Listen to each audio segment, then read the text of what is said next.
Well, did you hear about the diagnosis for actor Bruce Willis? A lot of people were surprised yesterday. So his family posted on Instagram, and we're going to show the one from his daughter, Rumor Willis, saying, "Our beloved Bruce has been experiencing some health issues and has recently been diagnosed with aphasia, which is impacting his cognitive abilities. As a result of this, and with much consideration, Bruce is stepping away from the career that has meant so much to him. This is a really challenging time for our family, and we are so appreciative of your continued love, compassion, and support." The post did not mention what led to the diagnosis, and Dr. Sharon Antonucci is a clinical researcher and speech-language pathologist at Moss Aphasia Clinic right here in Philadelphia. She specializes in aphasia and aphasia rehabilitation. Thank you for being here, doctor. Yes, Thank you for having me. What is it? Aphasia, by definition, is a language impairment. The hallmark characteristic is difficulty with what we call word retrieval. And so many people with aphasia will describe it as, I know what I want to say, I just can't get it to come out right. Wow. So you haven't lost your memory. You know what you want to say, but it won't come out of your mouth. Exactly. So people with aphasia retain their episodic memories, their memories of what's happened to them and events of their lives, and they retain their ability to learn new things. So, and this is in all forms of communication, right? Like, is it just speaking? Could they write it down? Could they type it?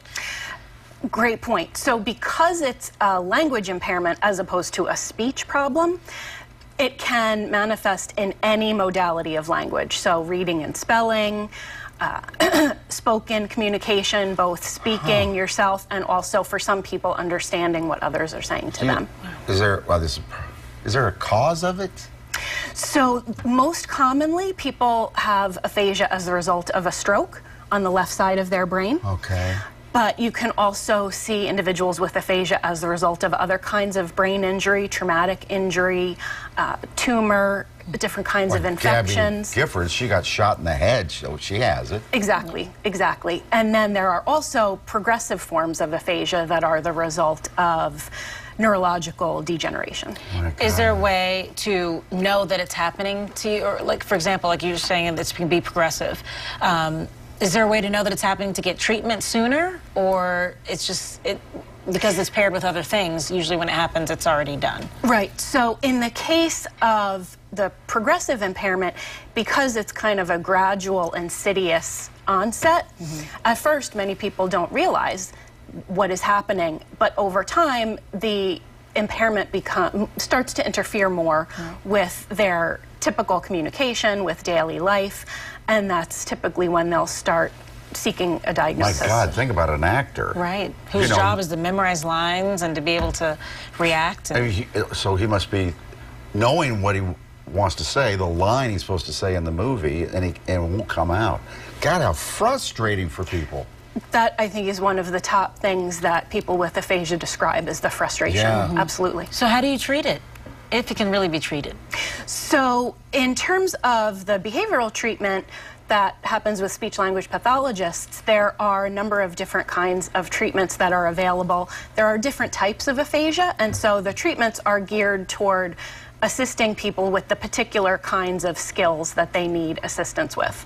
And there are treatments that are designed to help people regain skills, and there are treatments that are also designed to help train compensatory strategies. How common is it? So the National Aphasia Association estimates that there are about 2 million Americans living with aphasia right now. I've seen other estimates as high as between 2.5 and 4 million. Yeah. It's just when you think about how, I mean, I think we take for granted how often we communicate things throughout the day, like what we need if we're just trying to go somewhere. I mean, it sounds like you would need assistance then with your life to move through it and just the day-to-day tasks, right? Absolutely, and you know that's part of why it's so important that there are resources out there and that there are treatments available. Yeah. And many people with aphasia absolutely are living active lives, and sometimes that is with support and different kinds of compensations. Good to see you. Thank you very much. Thank you for the work that you're doing. It's important. Thank you for giving us this opportunity. Of course. Come right back.